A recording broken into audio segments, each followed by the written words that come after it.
Patay ang isang motorcycle taxi rider sa Pasig matapos mabangga ng closed van at magulungan ng isang refrigerated van.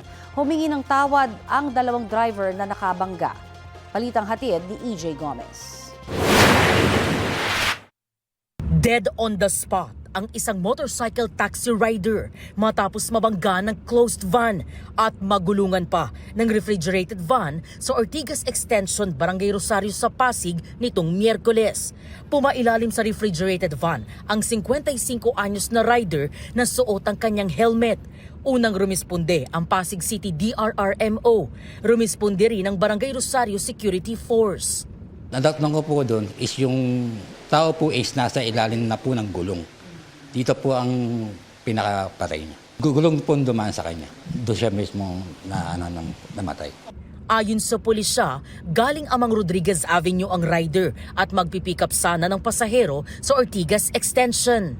Itong motorcycle natin is nasa gitna ng kalsada. So napapagitnaan siya ng dalawang close van natin.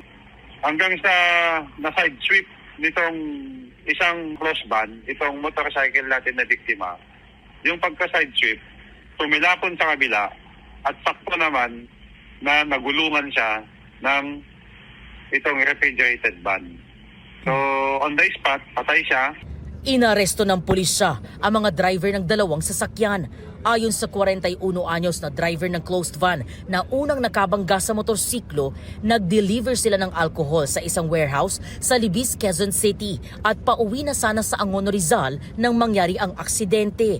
Aniya, nag-overtake ang motorsiklo.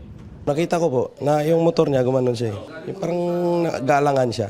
Kasi nag-overtake siya sa isang truck tapos ako parating din. Bali, nagbusina po ako. Gaywang-gaywang siya. Namarino naman po ako. Naghihingi rin po ako ng pasensya o patawad na rin po sa nangyari.